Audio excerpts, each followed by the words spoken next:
They say revenge is a dish best served cold. I say it's best served at your daughter's wedding when your ex-wife's lover shows up uninvited. One phone call, 2 security guards, 3 million people watching online. His face when they turned him away, priceless. But that was just the beginning. My name is Mark Sullivan. I'm 57 years old. Been a licensed electrician in Phoenix for 32 years. Built my own contracting business from scratch, just me and a beat-up truck back in '93. These days, I got 4 guys on the crew and more work than we can handle. Good, honest work where you earn every dollar. I was at Emily's kitchen table on a Tuesday afternoon, helping with the seating chart while she was at work. The house smelled like fresh paint. My daughter and her fiancé were renovating, doing most of the work themselves. Made me proud. That's when I saw it. Victor Vance, +1, table 7. My hand froze on the laptop. I read it again, thinking my eyes were playing tricks. But no, there it was. Victor Vance. The man who parked his BMW 3 streets over so the neighbors wouldn't see. The man who shook my hand at barbecues while sleeping with my wife. The man whose name I hadn't spoken in 8 years. The ceiling fan chopped through the Arizona heat above me. My phone buzzed. A text from Karen. How's the seating chart going? Thank you for being so mature about everything. Mature. I'd been mature when I found out about the affair. Mature when I signed the divorce papers. Mature when I sat 3 rows away from Karen at every school event, pretending everything was fine. Emily came home around 6, still in her scrubs from the dental office. Hey, Dad. Thanks for coming over. Did you get through the list? My daughter asked. I looked at her. 25 years old, glowing the way a bride should glow. I could have asked why that name was on the list. But I didn't. Yeah, sweetheart, I said, closing the laptop. Looks good. Emily hugged me from behind. You're the best, Dad. I know this is probably weird with you and Mom, but I'm grateful you're both being adults about it. Adults. Civil. Everyone kept using these words like medals.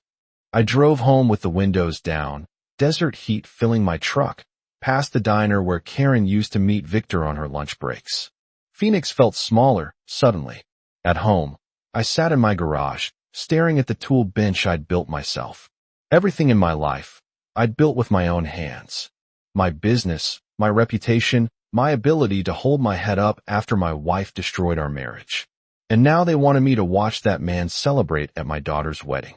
I pulled out my phone and found a contact I hadn't called in years, Laura Hayes. She managed Cactus Wren Gardens, the venue for Emily's wedding.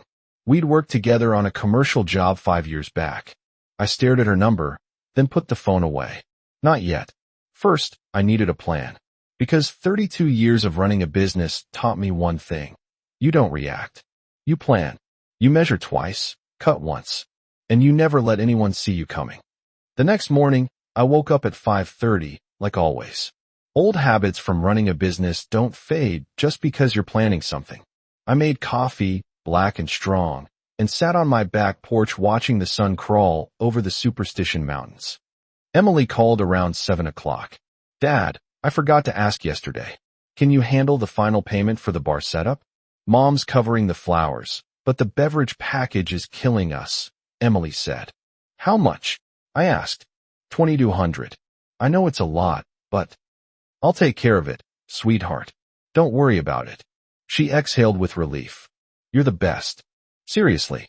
And Dad, I'm sorry if having Mom around is uncomfortable. I just want everyone to get along for one day. We'll make it work, I told her. And I meant it.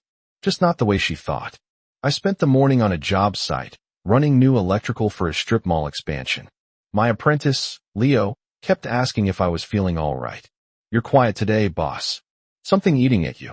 Leo asked while we pulled wire. Just wedding stuff? My daughter's getting married in 2 weeks, I said. That's great, man. You must be proud. Yeah, I said, threading another cable. Proud. But my mind wasn't on the wiring. It was on Victor Vance. On the fact that Karen thought she could just slide him onto the guest list like it was nothing. Like 8 years was enough time to erase what he did to our family. That evening, I drove to Cactus Wren Gardens. The parking lot was nearly empty. I found Laura Hayes in her office, surrounded by binder clips and fabric samples. Mark Sullivan, she said, looking up with surprise. Haven't seen you in what for years?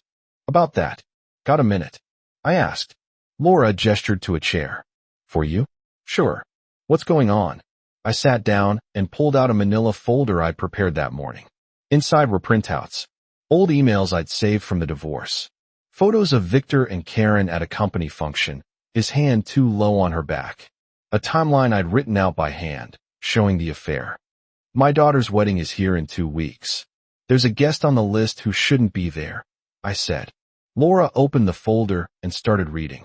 Her expression shifted from curious to concerned to something harder. This is the man who...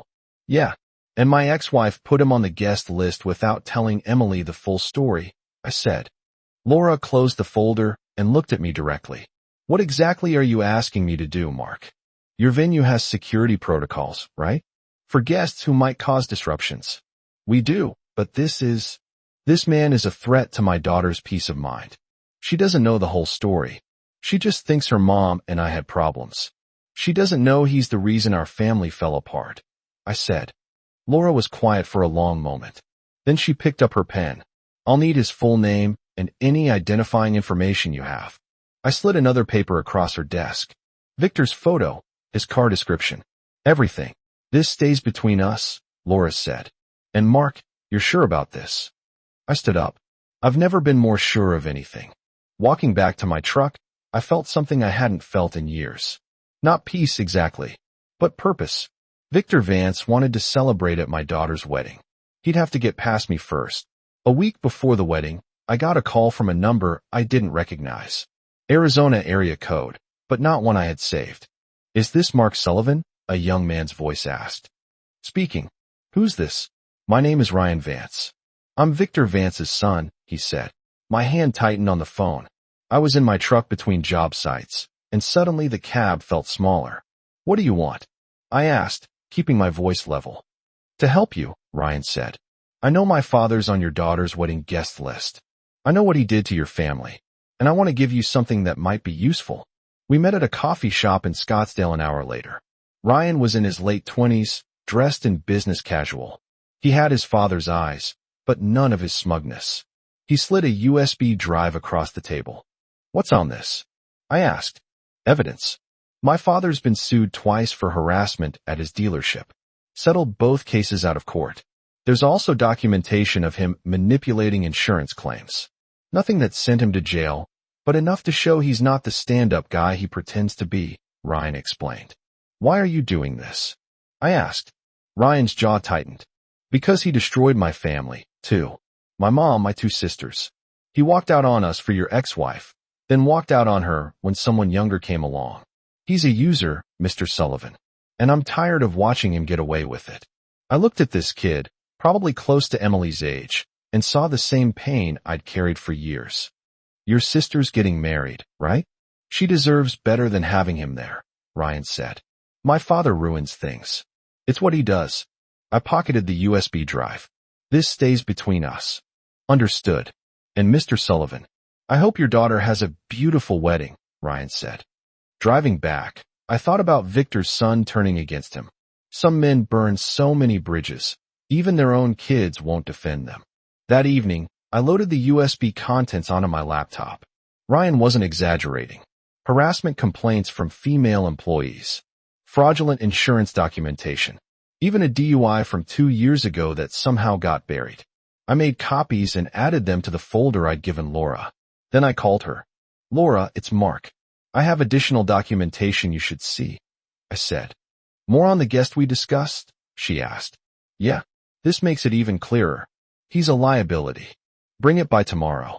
I'll update our security briefing, Laura said. I hung up and stared at my laptop screen. Victor Vance thought he was untouchable. Thought he could show up anywhere, do anything, and face no consequences. He was about to learn different. The week before Emily's wedding passed in a blur of last-minute tasks. I installed new lighting in the bridal suite at my daughter's request, fixed a wobbly table at the venue, and wrote another check for unexpected expenses.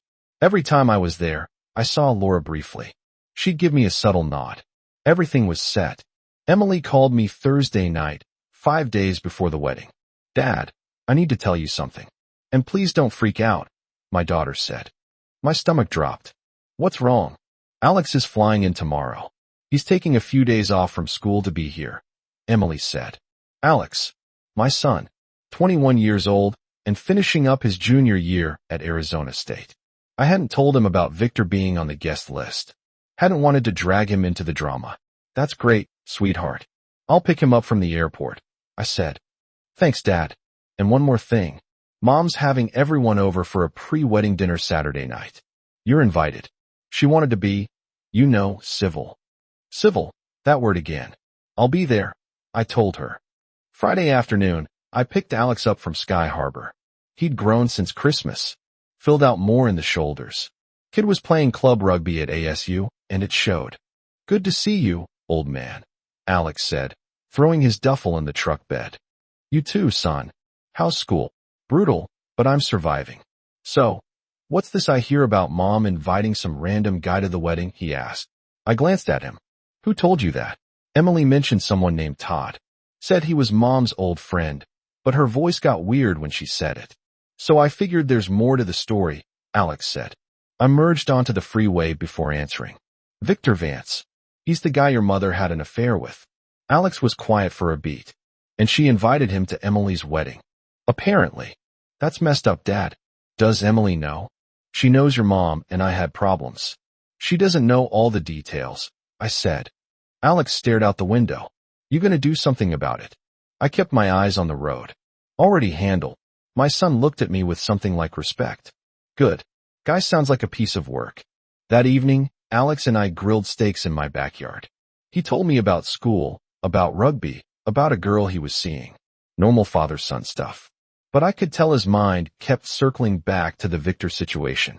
Dad, if something goes down at the wedding, I've got your back. You know that, right? Alex said. I flipped a steak. Nothing's going down. It's your sister's day. Going to be perfect. You're up to something. I can tell, he said. Just making sure her uninvited problems stay uninvited, I replied. Alex grinned. Like I said, I've got your back. Having my son there, knowing he understood, made everything clearer. This wasn't about revenge. This was about protection. About making sure Emily's wedding stayed pure, untainted by the man who had already taken enough from our family. Saturday came. The pre-wedding dinner at Karen's house. Time to smile, shake hands, and pretend everything was fine. While Victor Vance had no idea what was waiting for him. Saturday morning broke clear and hot over Phoenix. I woke up at 5, showered, and put on my best charcoal suit. The one I'd bought specifically for this day. In the mirror, I looked like a man ready for his daughter's wedding. Nobody would guess I was also ready for war. Alex was already awake, sitting on my couch in his suit pants and undershirt, scrolling through his phone. Big day, he said, looking up. Yeah. You ready? I asked. Question is, are you ready? My son replied. I poured coffee for both of us. Everything's in place. Laura's got security briefed. Victor's name is flagged. When he shows up, they'll intercept him before he gets anywhere near the ceremony. And if he makes a scene? Alex asked. That's on him. We stay calm. Stay quiet. This is Emily's day. We're just making sure it stays that way, I explained. We arrived at Cactus Wren Gardens at noon. The place looked incredible. White chairs arranged in perfect rows, flower arrangements everywhere, string quartet setting up under the covered pavilion. Emily had wanted elegant and simple. She got it. I found Laura near the entrance, clipboard in hand, directing vendors. Mark, she said, pulling me aside. Security team is briefed. Victor Vance's photo is with both guards at check-in. The moment he arrives, they'll handle it, discreetly as possible. But if he refuses to leave, they're prepared to escalate, Laura explained. Thank you for this, I said. You're a good father, Mark. Your daughter's lucky to have you, she replied. Guests started arriving around 1:30. I shook hands, hugged relatives, accepted congratulations. Karen appeared in a lavender dress, playing the gracious mother of the bride. When she saw me, she smiled. That fake smile she perfected. Mark, you look nice, Karen said. Thanks. Everything looks beautiful, I replied. It does, doesn't it? I'm so glad we could both put aside our differences for Emily's sake, she continued. I just nodded. Let her think whatever she wanted.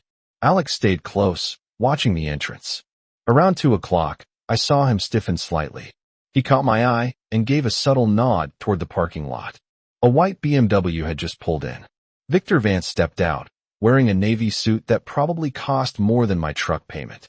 He had a woman with him, a younger brunette wearing too much makeup. They walked toward check-in like they owned the place. I watched from a distance as one of the security guards stepped forward. The guard was tall, professional, ex-military by the look of him. He said something to Victor, gesturing away from the venue. Victor's expression shifted from confused to annoyed. His voice carried across the lawn. There must be some mistake. I'm on the guest list. Victor Vance. The second guard joined the first. More words exchanged. Victor's face was turning red now. The woman with him looked uncomfortable, glancing around. Sir, you're not permitted on the premises. We're going to have to ask you to leave, the first guard said loudly enough for nearby guests to hear. People started turning. Whispers began spreading like wildfire. Emily came running from the bridal suite, still in her robe, hair half done. What's going on? My daughter asked, panic in her voice. Victor saw her and tried to move forward. Emily, there's been some confusion. Both guards blocked his path. Sir, step back. I walked over slowly, keeping my expression neutral. Alex followed. Emily looked from Victor to the guards to me. Dad, what's happening? Security's doing their job, sweetheart. Go back inside. Your makeup artist is waiting, I said calmly. But Todd is leaving. Aren't you, Victor? I said, looking directly at him. Victor's face went from red to purple. His date grabbed his arm, whispering urgently that they should just go. But Victor wasn't the type to back down quietly. Not when people were watching. This is ridiculous, Victor announced loudly. I was personally invited by Karen Sullivan. There's been a mistake. More guests were gathering now. Cell phones appeared. Someone was definitely recording. Karen pushed through the crowd, her expression shifting from confusion to horror as she understood what was happening. What is this? My ex-wife demanded. Victor is my guest. He has every right to be here. Laura Hayes appeared, professional and unshakable. Mrs. Sullivan, we received documented concerns about Mr. Vance's presence creating a potential disruption. Our security team made the decision to restrict his access. Documented concerns? From who? Karen's voice rose. That's confidential, Laura replied calmly. Victor stepped toward me. You did this. You're behind this, aren't you, Mark? I didn't move. Didn't flinch. Just looked him in the eye. I'm just here for my daughter's wedding. Security handles security, I said evenly. You son of a, Victor started. Careful, Alex said, moving beside me. My son was 3 inches taller than Victor and had 30 pounds of muscle on him. You're already being asked to leave. Don't make it worse. The security guards positioned themselves between us. Sir, you need to leave now, or we call the police. Victor looked around, at all the faces watching him, at the phones recording, at his date, who was already backing toward the parking lot, at Karen, who stood frozen, her perfect mother of the bride moment crumbling. This is insane, Victor muttered. But he started walking backward toward his car. His date was already there, door open, clearly done with the entire situation. I can't believe this, Victor said to no one in particular. I came here to celebrate, and this is what I get. You came here uninvited to a family you destroyed, Alex said quietly, but loud enough for everyone nearby to hear. What did you expect? That stopped Victor cold. He stared at Alex, then at me, then at the crowd of wedding guests who were now looking at him with disgust rather than sympathy. He got in his BMW without another word. The engine roared to life, and gravel sprayed as he peeled out of the parking lot. The silence that followed was thick. Then someone started clapping. Then another person. Within seconds, scattered applause broke out among the guests who had witnessed everything. Karen stood there, mascara starting to run, looking between me and Laura and the departing BMW. How could you? She asked me. How could I protect my daughter's wedding? Pretty easily, actually, I replied. Emily appeared again, now with her maid of honor, trying to usher her back inside. My daughter looked at me with an expression I couldn't quite read. Shock. Maybe anger. Maybe something else. Dad, we need to talk, Emily said. After the ceremony. Right now, you need to finish getting ready. Your groom is waiting, I told her gently. But, Dad's right, Alex interrupted. This is your day. Don't let this ruin it. Get married. Be happy. We'll sort everything else out later. My daughter looked at her brother, then at me, then nodded slowly. Her maid of honor pulled her back toward the bridal suite. The crowd began dispersing, buzzing with conversation. I heard fragments. Did you know that guy had an affair with her mom? No way. That's why they got divorced. Can you believe she invited him to her daughter's wedding? Karen stood alone for a moment, then turned and walked quickly toward the venue office, probably to yell at Laura. Good luck with that. Alex and I headed toward the groom's side of the venue. That went about as well as could be expected, my son said. Yeah, now we just get through the ceremony and reception, I replied. Think Mom's going to cause more problems? I straightened my tie. Probably, but that's her choice. We did what we needed to do. The ceremony was supposed to start at 3 o'clock. At 2:45, Emily pulled me behind a rose arch, away from the guests. Her eyes were red, makeup smudged from crying. Dad, I need the truth. All of it, my daughter said. I took a breath. What do you want to know? Victor Vance. Mom's been telling me for years that you two just grew apart, that it was mutual. But that's not true, is it? Emily asked. No, sweetheart. It's not. He's the reason you got divorced. He's part of it. Your mother made her choices. But yes, Victor was involved, I confirmed. Emily's hands were shaking, and she invited him. Today, to my wedding. Knowing what he did. She thought enough time had passed, that we could all be adults about it, I explained. That's insane, my daughter said. Dad, why didn't you tell me? Because I didn't want you carrying that weight. You were 17 when we divorced. You didn't need to know your mother cheated. I wanted you to have a relationship with her without that poison, I said. Emily wiped her eyes. So you just took it. Let everyone think you were fine with everything. I was fine eventually. But I wasn't going to let him sit at your wedding and pretend he didn't help destroy our family, I stated firmly. My daughter hugged me suddenly, tightly. Thank you for protecting me, even from things I didn't know I needed protecting from. That's my job, sweetheart. Always has been, I replied. Mom's furious. She's threatening to leave, Emily said. That's her choice. But you're getting married today, with or without her drama. Alex and I are here. We're not going anywhere, I assured her. Emily pulled back, nodded, straightened her dress. Okay, let's do this. The ceremony went off perfectly. Emily walked down the aisle on my arm, and I handed her off to a good man who'd treat her right.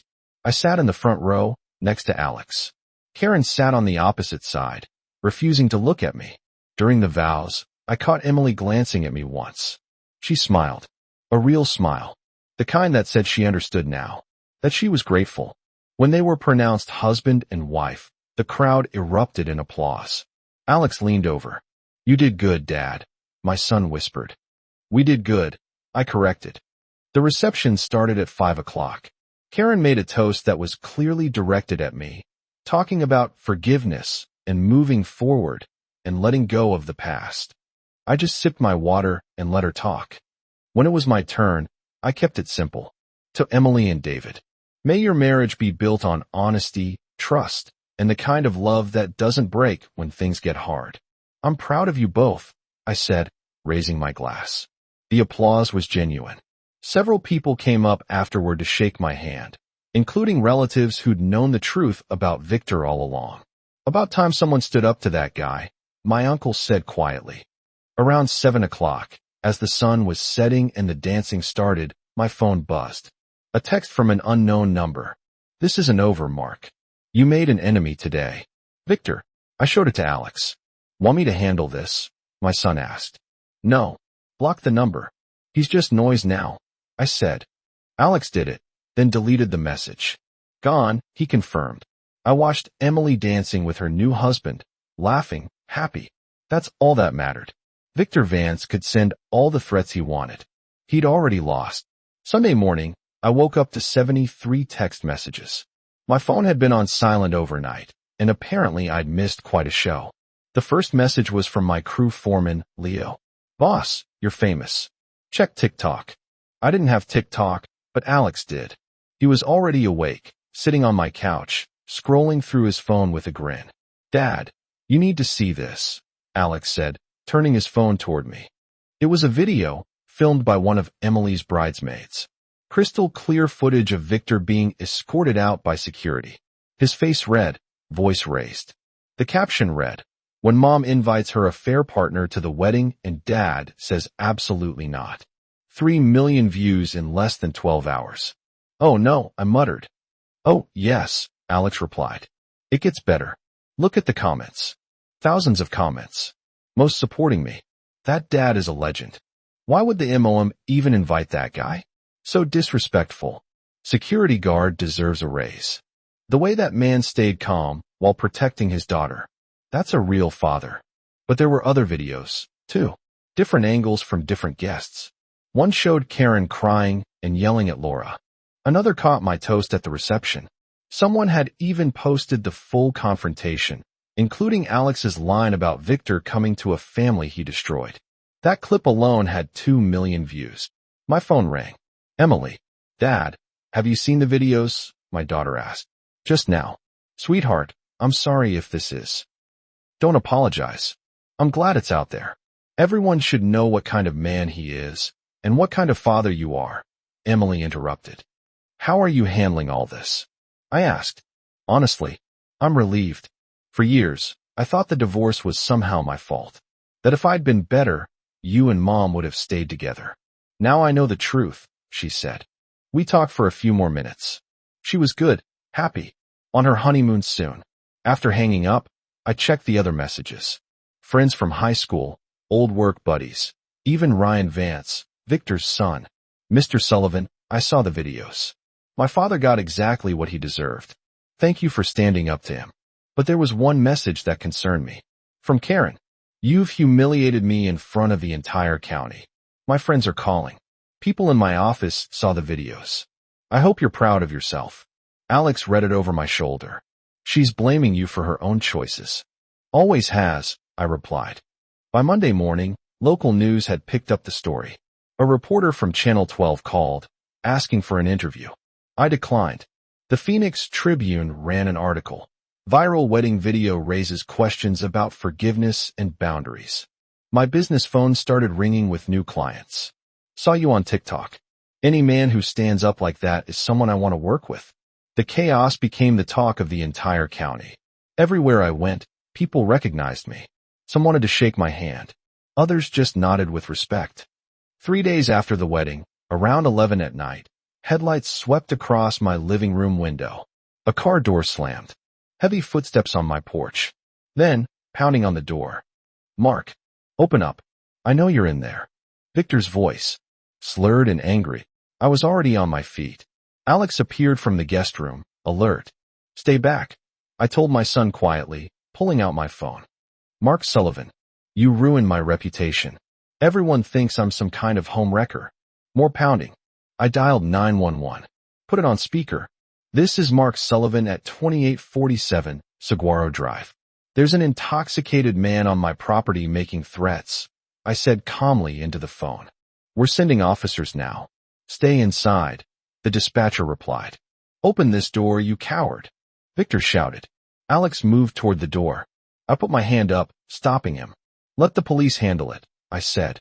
5 minutes later, red and blue lights filled the street.